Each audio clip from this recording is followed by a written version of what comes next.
안녕하세요. 저는 45살 주부입니다. 요즘 우울한 시기여서 힘든 분들 참 많으시잖아요. 사실 저도 얼마 전까지 정말 불면증 약을 아무리 먹어도 잠이 제대로 안 올 정도로 힘든 시기를 보냈습니다. 제가 족발집 주인이거든요. 코로나 시절이 너무 길어지니까 죽지 못해 사는 자영업자, 그게 딱 제 얘기입니다. 그러니 이제는 탈이 날리는 매장만 보면 자다가도 벌떡벌떡 깨고 아주 심란한데요.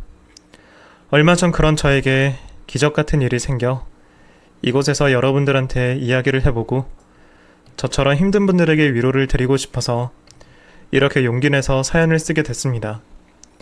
사실 코로나 오기 전에는 저희 족발집이 되게 잘 됐습니다. 공덕동에 있는 족발거리에 있는 족발집들 중에서 특별히 맛없지 않는 한 웬만하면 다들 매출이 잘 나왔으니까요. 그래서 제가 요즘 힘들다고 하면 심사가 꼬인 인간들이 꼭 이렇게 말합니다. 아우, 요즘 안 힘든 사람이 어딨어. 그리고 자영업자들도 힘들다고 해도 배달 맛집으로 더 대박난 집 많다더만.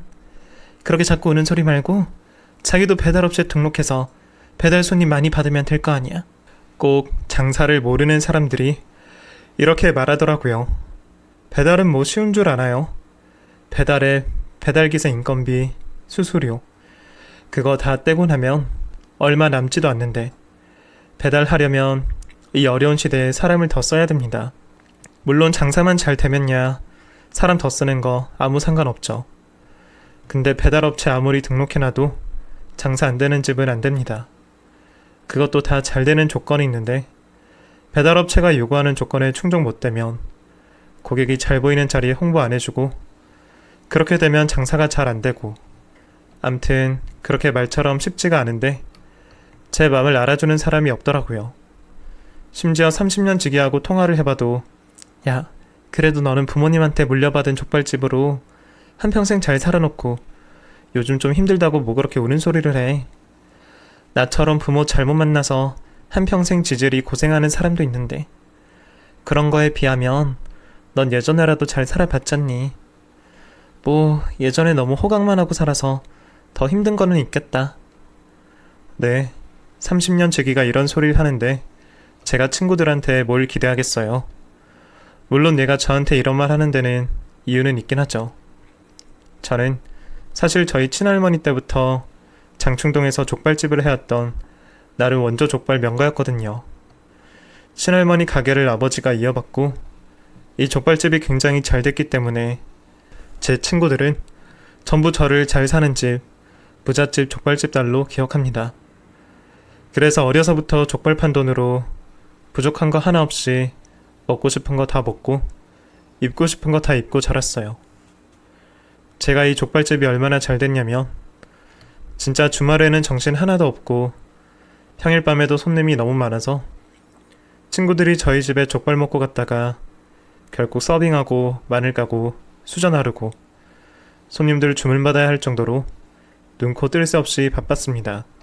그렇게 고사리 손으로 족발집 일을 돕고 나면 저희 할머니께서 제일 맛있는 앞다리살과 직접 담근 과일청으로 만든 수제 막국수를 내주셨는데요. 그 맛이 진짜 얼마나 맛있는지 둘이 먹다 하나가 죽어도 모를 맛이었죠. 그런데 제가 크면서 장사가 너무 잘 되니까 점점 족발집도 커져서 저희 식당은 TV에도 나오게 됐고 어느새 미리 예약 안 하고 오면 3시간씩 줄 서는 건 기본일 정도의 엄청난 맛집이 되어 있었습니다. 근데 이게 문제가 된 거예요. 장사가 너무 잘 되다 보니까 제가 고등학교 가서 한참 공부해야 되는데도 자꾸만 저한테 족발집 일을 시키는 겁니다. 아버지 생각으로는 제가 공부도 별로가 아니 족발 체인점이나 제대로 물려받아서 자기 뒤를 이었으면 좋겠다고 생각했나봐요. 그러다 보니 저는 학교 갔다 오면 습관처럼 족발집으로 와서 일을 돕고 주말에는 새벽 시장 가서 식재료 사고 반찬 만들면서 오픈 준비하고 하루 종일 주문 받고 음식 만들고 비빔밥 나르고 상 치우고 정상까지 마치며 주말을 족발과 씨름하며 보냈죠. 당연히 공부는 제대로 할 수 없었고 솔직히 공부가 취미에 있었던 게 아니라 그냥 바쁜 족발집 일이나 도운 건데요. 막상 다른 애들 다 대학 갈 때 저 혼자 대학 안 가고 족발집 일 계속할 생각하니까 엄청 서글퍼지는 겁니다. 물론 공부를 못해서 갈 대학도 많이 없었지만 그래도 이름 없는 대학이라도 들어가서 남들처럼 대학 생활이 하고 싶어져서 아빠한테 솔직히 대학 가고 싶다고 말했더니 아빠가 어이없다는 듯이 웃더군요. 이제 와서 공부는 무슨 공부야? 야, 네가 공부에 소질 있는 거였으면 우리가 벌써 너 공부시켰지. 어? 그러지 말고 그냥 아버지한테 사업이나 배워라. 이 족발집 이제 그냥 음식점 아니여. 너는 우리 땡땡 족발 그룹의 후계자야, 후계자. 후계자는 무슨... 족발 팔면서 무슨 놈의 후계자 타령이야. 누가 보면 재벌인 줄 알겠네. 엄마, 재벌까진 아니지만 이제 우리 족발 그룹은 그냥 음식점이라 하면서 파다니까. 응? 내가 아주 알짜배기 그룹으로다가 너한테 물려줄 테니까 너는 내 밑에서 우리 족발 그룹을 잘 돌아가게 일을 배우란 말이야. 그러면 나중에 대학 나온 똑똑한 애들이 네 밑에서 사장님 하는 날이 오게 될 거라니까. 괜히 치매에도 안 받는 공부한답시고 대학 들어가봤자 뭐하냐. 어? 뭐든 돈 버는 일에 빨리빨리 뛰어들고 일 배우는 게 낫지. 안 그려? 응? 사실 지금 생각해보면 저희 아버지 말이 100번 맞았죠. 그리고 아버지가 당시에 굉장히 앞서가는 사고를 가진 것 같아요. 하지만 저는 그때는 철이 없어서 그냥 남들 다 가는 대학에 저도 그냥 무작정 따라가고 싶었습니다. 아빠는 내 친아빠 맞아? 다른 집 부모들은 공부하라고 난리고 어떻게든 대학 들어가라고 난린데 어떻게 아빠는 내가 대학 들어간다고 해도 가지 말고 족발집에서 일하래? 그러고도 아빠가 아빠야? 나 족발집에서 일 시켜 먹으려고 대학 안 보내려는 거잖아. 이렇게 대들었습니다. 그러자 엄마 아빠는 저한테 어느 학과가 가고 싶냐고 했고 저는 그제서야 대학에 무슨 과들이 있는지를 찾아보기 시작했습니다. 아, 골치 아픈 공부를 하는 과들은 정말 많더라고요. 그래서 최대한 공부를 안 할 수 있고 성적이 낮은 학과를 열심히 찾았는데 그러다가 연극영화학과를 알게 됐습니다. 네, 탤런트나 영화배우 하고 싶은 학생들이 들어가는 그 학과를 감히 제가 들어가겠다고 했습니다. 이유는 딱 하나. 성적이 낮아도 갈 수 있고 어쨌든 대학생이 될 수 있으니까요. 그런 어이없는 이유로 저는 한 전문대 연극영화학과에 입학했고 이건 제 인생 최악의 선택이었습니다. 왜냐면 이 학교 입학하는 바람에 제 전남편을 만났고 결혼하게 됐거든요. 사람이 공부를 못하면 하고 싶은 공부가 없으면 대학을 안 가는 게 맞습니다, 여러분. 괜히 남들 다 가니까 가버리면 인생 훅 가는 수가 있는 거예요. 암튼 저는 처음 대학 들어갈 때는 신이 났습니다. 왜냐면 주위 동기들 선후배들 전부 굉장히 미남 미녀들이 많았거든요. 우리나라 미남 미녀 많아요. 이름 없는 대학 연영과였는데도 정말 끼 많은 사람들이 많더라고요. 놀라운 건 연예계 데뷔가 정말 어렵다는 점입니다. 그렇게 잘생기고 끼 많은 동기들, 선후배들 중에서 지금 활동하는 사람은 단 한 명도 없으니까. 솔직히 연극영화과라는 과는 현실적으로는 너무 힘든 과예요. 연예인 데뷔 못하면 할 게 없으니까요. 저희 남편도 그 중에 하나였고 그때는 그 남자랑 결혼할 줄은 꿈에도 몰랐습니다. 그냥 대부분 그렇듯이 대학교 때 같은 학과 선배랑 밥 먹고 과 활동하다가 데이트 몇 번 하고 사귀게 된 건데요. 아무래도 처음 사귄 남자친구다 보니 제가 너무 순진했던 것 같기도 하고 들떴던 것 같기도 합니다. 도대체 그때 왜 그랬는지는 모르겠는데 사귀고 100일째 되는 날에 과하게 술을 마셨던 게 문제였던 것 같아요. 그날 근사한 레스토랑에서 와인 마시고 저한테 꽃다발이랑 커플링을 내밀던 그 잘생긴 얼굴 때문에 저는 어쩌다 보니까 남친이랑 밤을 함께 보내게 됐고 그때 임신을 하게 돼버린 겁니다. 처음엔 그날 하룻밤 때문에 이 남자랑 결혼하게 될 줄은 정말 꿈에도 몰랐어요. 솔직히 대학교 때 첫 남자친구랑 결혼할 거라는 생각을 누가 하겠어요.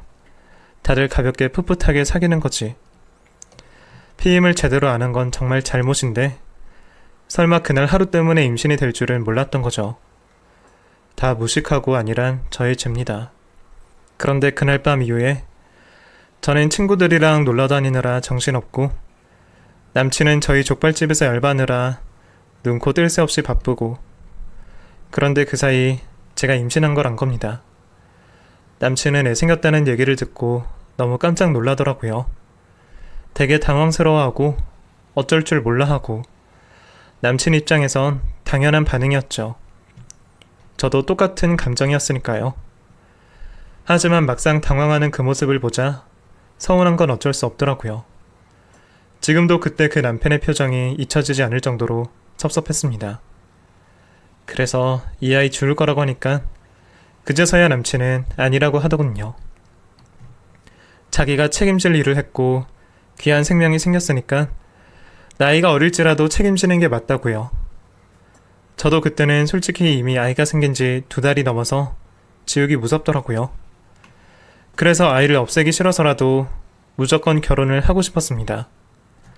부모님께 말씀드렸더니 아버지는 처음엔 기가 막혀서 할 말을 잃고 엄마는 미쳤다면서 저를 후들겨 팼죠. 그런데 이미 2달이 지난 뱃속 아이를 지우라고 하는 게 맘에 걸렸는지 결국 두 분도 허락을 해주셨습니다. 남편 쪽 어머니 역시 마찬가지였어요. 남편은 어려서부터 아버지 없이 콜센터에서 일하시는 홀씨 어머니 밑에서 어렵게 자랐는데 전국의 체인을 가진 프랜차이즈 족발그룹 대표의 딸이라고 하니까 입이 떡 벌어지는 게 느껴지더라고요. 사실 진짜 만약에 아이가 안 생겼더라면 있을 수 없는 결혼이었습니다. 하지만 그때 당시에는 지금보다 훨씬 더 보수적이어서 뱃속 아이의 힘은 정말 위대했기 때문에 저는 집안 수준도 안 맞고 사귄 지 얼마 되지도 않은 사람하고 애 생겼다는 이유 하나만으로 번갯불에 콩 볶아 먹듯이 결혼을 하고 말았습니다. 요즘 세대가 보면 정말 이해할 수 없고 바보 같은 선택이라 욕할 것 같은데 그때는 그게 최선이었어요. 암튼 그렇게 급하게 결혼을 했어도 아버지는 저희 부부를 최고급 호텔의 최고급 홀에서 하객들에게 최고급 식사를 대접하면서 저희 결혼식을 남부럽지 않게 아주 삐까뻔쩍한 예식을 치러줬습니다. 어차피 하객들은 저 임신해서 결혼하는 거 다 알고 있었기 때문에 안 보는 데서 대가리 피도 안 마른 것들이 임신부터 해서 결혼한다고 수근거리고 욕할 게 뻔했기 때문에 굉장히 화려한 호합한 결혼식으로 저의 약점을 가리고 싶어 했던 것 같아요. 지금 생각하면 저희 아버지가 저를 얼마나 사랑하셨는지가 느껴져서 눈물이 납니다. 그런데 당시에는 그저 최고급 드레스 입고 좋은 호텔에서 결혼한다고 좋아했던 지질이 철없는 딸이었죠. 신혼집도 당시 강남에 30평짜리 아파트를 얻어줄 정도로 좋은 곳에서 시작했습니다. 최고급 산부인과가 가까이 있는 곳이었죠. 남편과 함께 태교 클리닉까지 전부 계획을 세워놓았는데 저는 남편과 같이 태교는커녕 혼자 아이 낳고 혼자 애 돌잔치하고 아이 2살 때까지 남편 없이 혼자서 독박 육아를 하게 됐습니다. 왜냐면 남편이 결혼하자마자 군대를 가게 돼버렸으니까요. 세상에, 타이밍도 참 너무하게도 남친은 제가 임신한 줄 모르고 군대를 신청했고 그걸 까먹고 있었는데 저희 결혼하고 나서 일주일도 안 됐을 때 입영 통지서가 날라오게 된 겁니다. 정말 어찌나 기가 막히던지.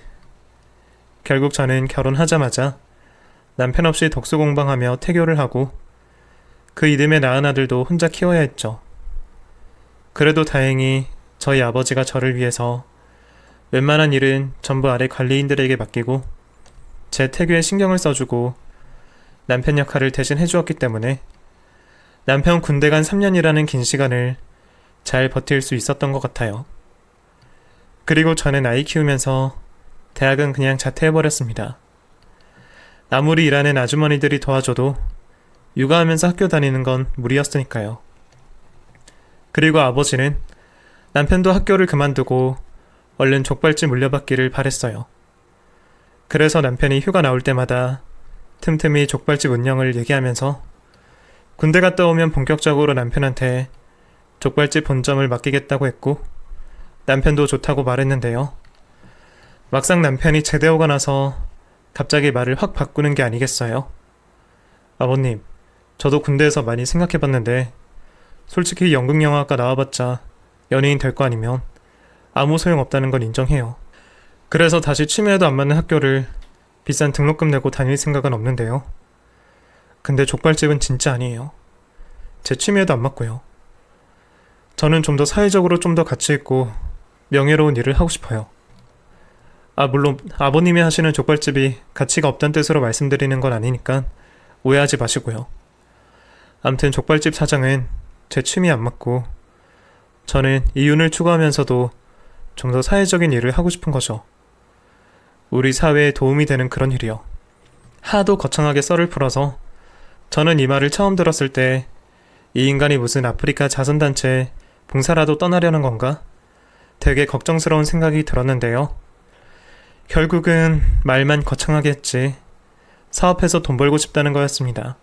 족발집은 쪽팔리니까 뭔가 남들한테 가오잡을 수 있는 뽀대나는 사업하고 싶다는 말을 겁나게 돌려서 말하는 거였죠. 이 인간이 원래는 안 그랬는데 군대에서 이상한 선임병을 만나면서 똥폼을 잡고 말만 뺀지르르하게 잘하는 그런 인간으로 변했더라고요. 사람이 주위 사람을 잘 만나야 되는 건데 이상한 선임병 때문에 제 남편 조졌다는 생각이 들었어요. 하지만 본인은 그 선임병을 만나서 자신의 인생이 대박날 거라고 믿더군요. 저는 너무 황당했어요. 사업이 얼마나 어려운데 경영학과 나와가지고 대기업 입사한 똑똑한 사람들도 막상 나와서 차리면 쪽박 찰 수도 있는 게 사업인데 연극영화학과 1년 다니고 자퇴한 남편이 사업을 한다는 게 한심하기 짝이 없었죠. 그래서 저는 그냥 아빠 족발집이나 잘 운영할 생각하라고 했는데요. 그때마다 남편은 화를 냈습니다. 너는 이 다음에 우리 아들이 학교에서 아빠 직업 뭐냐고 물을 때 족발집 한다고 하는 게 좋겠냐?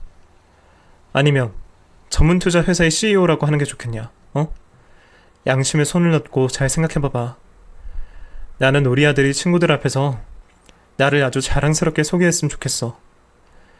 내 얘기하면서 어깨에 힘이 잔뜩 들어가고 잘난 척 할 수 있었으면 좋겠다고. 당신은 뭐라고 생각할지 몰라도 나는 꼭 이 사업 성공시키고 말 테니까 두고 보라고. 이렇게 겉멋만 잔뜩 든 남편은 선임병이랑 같이 동업을 하기로 하고 무슨 다마고치 키우는 것처럼 동물 키우는 게임을 수입해오겠다고 엄청 설쳐댔어요. 그리고 주말마다 그 선임병 데려와서 둘이서 같이 저희 아버지 앞에서 열심히 사업 아이템을 설명했는데 하필 아빠가 여기 홀랑 넘어간 거죠. 평생 족발만 만들던 사람이 무슨 다른 사업 아이템을 잘 보겠습니까? 하지만 아버지는 남편과 선임병의 설명을 들으면서 자기도 진정한 CEO가 됐다는 기분을 느꼈다며 엄청 기분 좋아했고 두 사람이 요구하는 거액의 사업 자금을 대주고 말았습니다. 그렇게 남편과 선임병은 저희 아빠가 준 돈으로 회사를 차려서 해외 게임들을 컨택하고 수입해서 중간 수수료를 먹거나 국내 게임 개발에 투자를 하는 당시로서는 앞서가는 게임 전문 수입 투자 회사를 설립했는데요.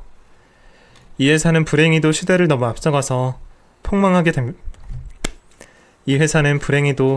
너무 앞서가서 폭망하게 돼버립니다. 정확히 말하자면 제대로 시집도 해보지 못한 게 이 선임병이 저희 아빠한테 받은 돈을 지멋대로 빼돌리는 바람에 저희 남편이 원래 수입하려고 한 게임 그리고 국내 게임에 투자하려고 했던 비용 제대로 한번 써보지도 못하고 그 사기꾼 같은 선임병한테 저희 아빠가 준 돈을 전부 사기당하게 된 거죠. 당시로서는 아파트 2채가 넘는 엄청난 금액의 돈이 털렸고 저희 아빠는 그 충격으로 뇌졸중으로 쓰러지고 말았습니다. 사실 남편이 큰 돈을 당하긴 했어도 아빠만 건강했으면 그 정도 돈은 저희 집을 무너뜨릴 정도로 타격이 세진 않았습니다. 그 당시 저희 족발집은 체인점이 많고 족발그룹이라 부를 정도로 잘 나갔으니까요. 그런데 아빠가 쓰러지기 시작하니까 가맹점주들이 이때다 싶어서 딴맘을 품고 돈을 떼먹기 시작했고 남편은 사기꾼 선임병 잡겠다고 정신없고 저도 애 키우랴, 아빠 간병하랴, 정신 하나도 없는 사이 저희 족발 체인은 급속도로 무너지기 시작했고, 결국 아버지 수술이 잘못돼서 갑작스럽게 돌아가신 이후로는 도저히 운영할 수 없는 지경이 되어 저는 집안에 가부하러 갔던 족발 프랜차이즈 사업을 접을 수밖에 없었습니다. 저희 친할머니 때부터 아버지까지 이어진 유서 깊은 족발집이었는데, 제가 잘못해서 무너졌다 생각하니까 정말 너무너무 죄스럽고, 내가 이 다음에 죽어서 우리 할머니, 아빠 얼굴을 어떻게 보나 진짜 눈앞이 캄캄하고 아찔하더군요. 그렇게 남편 때문에 족발 체인 다 날려먹고, 남편은 그 사기꾼 선임병을 못 찾고 나니 저희 부부는 매일매일 같이 있는 게 지옥 같을 정도로 싸워댔습니다. 이 인간은 그 이후로도 정신을 못 차리고 사업한다고 친구들한테, 지인들한테 돈을 빌리러 다니기 시작했고, 급기야는 아버지가 남긴 집과 저희 아파트를 담보로 잡아서 대출해서 다시 사업하면 안 되냐고 매일같이 졸라대기 시작했습니다. 저는 이때 이혼을 결심했어요. 웬만하면 애가 어려서 안 하려고 했는데 이 순간 사람이 아니란 생각 들더군요. 지가 사업하려고 설쳐대다가 우리 아빠 잡아먹고 족발 체인 날려먹었음. 제 앞에서 다시 사업하겠다는 말만은 절대로 꺼내면 안 되는 거 아닌가요? 저는 남편하고 소송 이혼을 했고, 남편은 저에게 너무나 어이없게도 재산 분할을 요구했지만 저는 한 푼도 주지 않았고, 당연히 재판부도 저의 편이었습니다. 저는 아들의 친권, 양육권을 전부 다 제가 가져올 수 있었고, 남편은 거의 맨몸으로 떨어져 나갔습니다.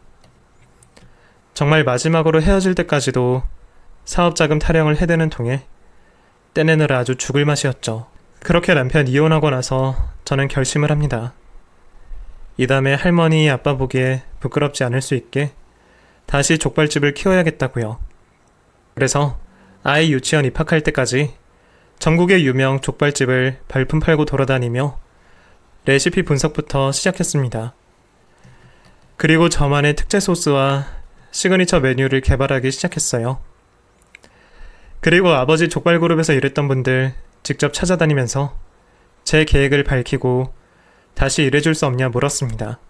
대부분이 본인 가게를 낸 상태라 많이들 거절했는데, 아버지랑 형제 같은 조리사분이 흔쾌히 저를 도와주시겠다고 나서서 저는 제 아들이 초등학교 입학할 때 야심찬 준비 끝에 공덕동에 다시 제 이름을 건 족발 가게를 냈고, 이게 지금까지 이어져온 제 밥줄이 되어주었습니다. 한때 저희 족발 가게는 공덕동 족발거리에서 모르는 사람이 없을 정도로 장사가 잘 됐고, 아빠처럼 족발그룹까지는 아니었지만 그래도 체인을 2개나 낼 정도로 중견기업 정도의 벌이가 됐습니다. 달에 순수익을 억대를 찍을 정도였으니 말 다 했죠. 솔직히 그래봤자 아버지 족발 프랜차이즈보다는 훨씬 규모가 적었지만 그래도 제 힘으로 일으킨 가게라는 게 엄청 뿌듯하더라고요. 그냥 아빠한테 족발 가게를 물려받았으면 절대로 느껴보지 못할 스스로에 대한 자랑스러움과 보람이 있었고, 남들이 보기엔 흔한 족발 가게일지 몰라도 저에게 이 족발집은 세상 그 무엇과도 바꿀 수 없는 소중한 자산이었습니다. 물론 바빠서 저희 아들하고 놀아줄 시간이 많이 없는 게 너무 미안했어요. 홀어머니 밑에서 자라게 하는 것도 미안한데 같이 있어줄 시간까지 부족하니까 진짜 아들만 생각하면 눈물이 났는데, 다행히 아들은 어렸을 때는 족발 파는 걸 잠깐 쪽팔려 했지만 철이 들면 들수록 엄마를 이해해주고 가게 일도 많이 도와주면서 대학 가고 군대 갔다 와서는 정말 듬직한 아들이 되어주었죠. 무엇보다 제가 얼마나 열심히 일하는지, 얼마나 힘들게 돈 버는지를 옆에서 다 지켜보다 보니까 확실히 철이 빨리 드는 것 같더라고요. 그리고 당시에는 저희 가게 매출이 많아서 밤이면 가게 문 닫고 아들이랑 둘이서 그날 판 매출을 정리했는데, 아마 돈 세는 재미를 느껴서 그런 걸지도 모르겠습니다. 암튼 몸은 힘들어도 마음만은 신바람 나는 날들이었는데요.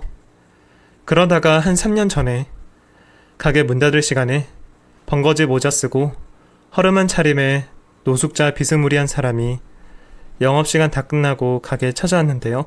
영업시간 다 끝났다는 말에도 족발 소자 하나 잠깐 먹고 가면 안 되겠냐고 말하는 그 목소리를 듣는 순간 저는 대번의 전남편이란 걸 알아봤습니다. 연락이 끊긴 지 20년이 넘었는데도 사람의 직감이라는 건 정말 무섭더군요. 어쩜 그렇게 한 번에 알아볼 수 있는지. 정말 원수 같은 인간이고 당장 쫓아내야 될 인간인데 무슨 마음인지 저는 그날따라 그냥 모른 척하면서 족발 소자 하나랑 소주를 내줬습니다. 그 인간은 잔을 2잔을 내달라고 하면서 저를 물끄러미 바라보더군요. 많은 의미가 담긴 눈빛이었습니다. 당신 나 알아본 거 다 아니까 오랜만에 술이나 한잔 하자. 그렇게 말하는 눈빛이었죠. 그래서 저는 그래도 한때 부부였기에 그 인간 어떻게 살았는지 갑자기 왜 찾아온 건지가 궁금해서 못 이기는 척 그 앞에 앉아서 제 잔에 소주를 따랐습니다. 잠시 말이 없다가 그 인간이 먼저 얘기를 꺼내더라고요. 그동안 잘 지냈어? 하긴 이렇게 큰 가게를 운영하는데 당연히 잘 지냈겠지. 사실 나 우리 땡땡이랑 간간히 연락하면서 당신 소식 듣고 있었어. 차마 염치가 없고 미안해서 당신한테는 연락 못하겠더라. 근데 사실 간간히 여기 찾아와서 먼발치서 당신 지켜보고 가고 그랬어. 당신은 몰랐겠지만 그렇게 말하면서 전 남편은 제 눈을 똑바로 바라보지 못하더라고요. 그래서 저는 이 인간이 그래도 사람 됐구나, 안 보는 사이에 철 들었구나 생각했습니다. 그리고 사실 저도 간간히 저 보러 오는 거 알고 있었어요. 우리 아들이 저한테 알려줬으니까요. 그러고 보면 이 녀석은 저 몰래 지아빠랑 연락하면서 엄마 아빠 사이를 이어주려고 했나 하는 생각이 드네요. 암튼 그래서 저는 그날 남편이랑 술을 마시면서 그동안 살아온 얘기들을 했는데요. 남편도 그동안 고생은 많이 했더군요. 모르는 사이에 게임 개발하는 회사와 합작해서 해외로 수출해서 역으로 국내에 들어오려고 무진장 애쓰고 있었습니다. 그리고 그 눈물나는 고생 스토리의 끝에는 아니나 다를까 돈 얘기가 있었어요. 남편은 이제 거의 마무리 단계라면서 제발 자기를 한 번만 더 믿어주면 안 되냐고 애원을 하더라고요. 예전 같았으면 더 들을 것도 없이 자리를 박차고 일어나 쫓아냈겠지만 그날은 좀 마음이 이상하더라고요. 20년 만에 남편을 만났는데 확 늙어버린 모습이, 초라한 그 모습이 왜 그렇게 마음이 아프던지, 저 모습을 보면 우리 아들도 가슴이 아프겠다는 생각이 드는 겁니다. 그래서 술 기운 때문인지 남은 정 때문인지 저는 남편한테 얼마가 필요하냐 물었어요. 엄청난 금액이 나올 줄 알았는데 남편이 요구한 돈은 7천만 원이었습니다. 그 말이 어찌나 짠하던지요.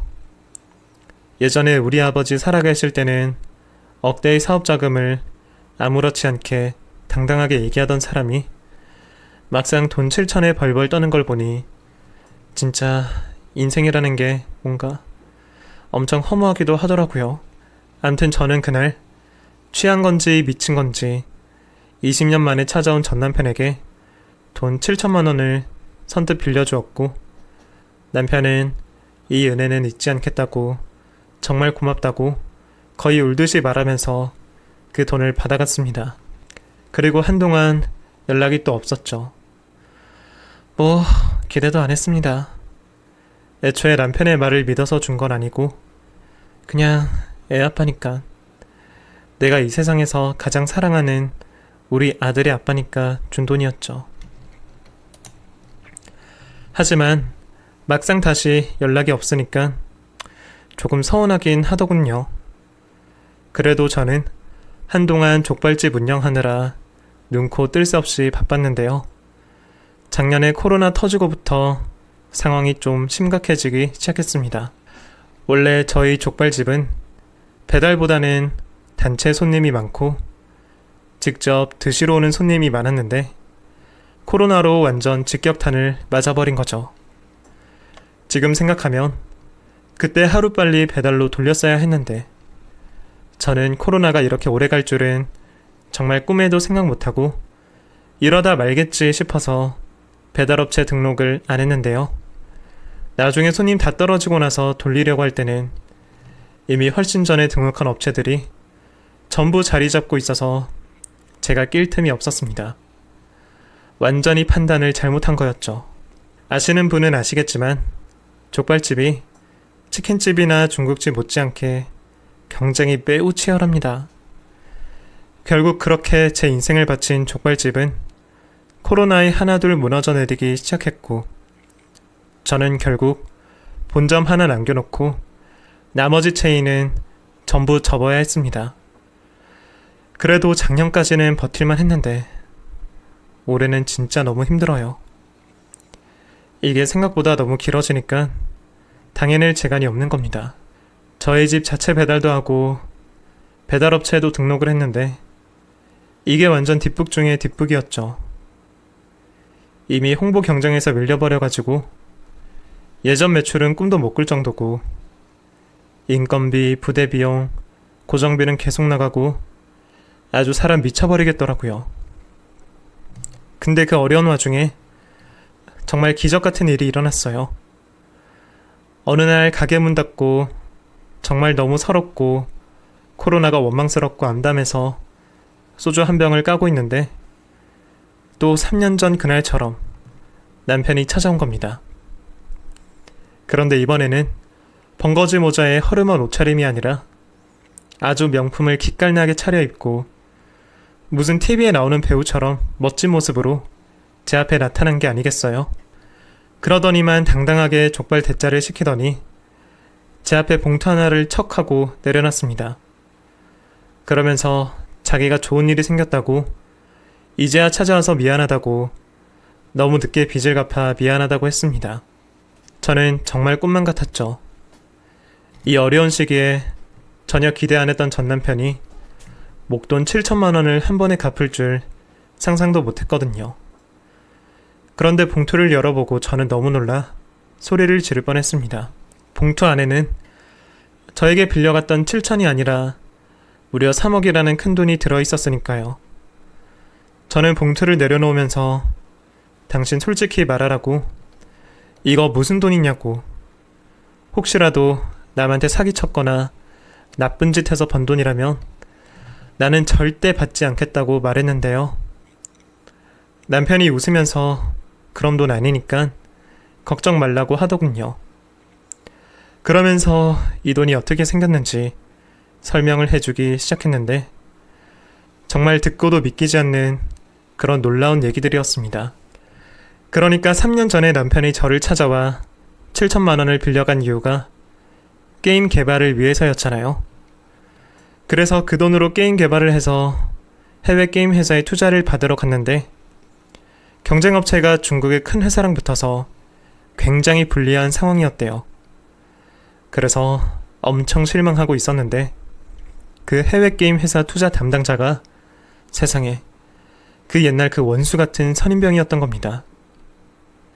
그 인간이 우리 돈 토끼고 간 줄 알았는데 그 인간도 해외 업체한테 당했던 거고 돈이 없어서 못 돌아오고 있었던 거죠. 그래서 항상 저희 부부에게 미안한 마음을 가지고 살고 있었고 해외 다른 게임 업체에 취직해서 자리를 잡고 살고 있던 와중에 저희 남편을 만나게 된 거죠. 오랜만에 만난 두 사람은 서로 너무 놀랐고 선임병은 남편을 보자마자 미안하다고 눈물을 흘리면서 무릎을 꿇었다고 합니다. 그리고 당연히 중국 업체 제끼고 남편과 함께한 회사의 손을 들어주었죠. 그렇게 극적으로 큰 계약건을 따낸 남편은 자기의 몫의 계약금을 받아가자 저에게 달려온 거였습니다. 그동안 당신 고생 정말 많았어. 응? 이 돈, 물론 큰 돈이지만 내가 지은 죄에 비하면, 그리고 당신 아버지한테 한 짓에 비하면 너무너무 보잘것없는 작은 돈인 거 알아. 그런데 그래도 받아줬으면 좋겠다. 내가 너한테 처음으로 해보는 남편 노릇이니까 물론 이혼했으니 남편 아니라면 할 말은 없는데 그래도 내 마음속의 아내는 항상 너였어. 너랑 우리 아들 땡땡이가 항상 내 마음속에 힘든 순간마다 함께하고 있었거든. 참 그 말을 듣는데 미운 남편이었는데도 왜 그렇게 눈물이 나던지요. 암튼 그 3억 덕에 저는 아직까지도 족발 가게를 망하지 않고 잘 유지하고 있습니다.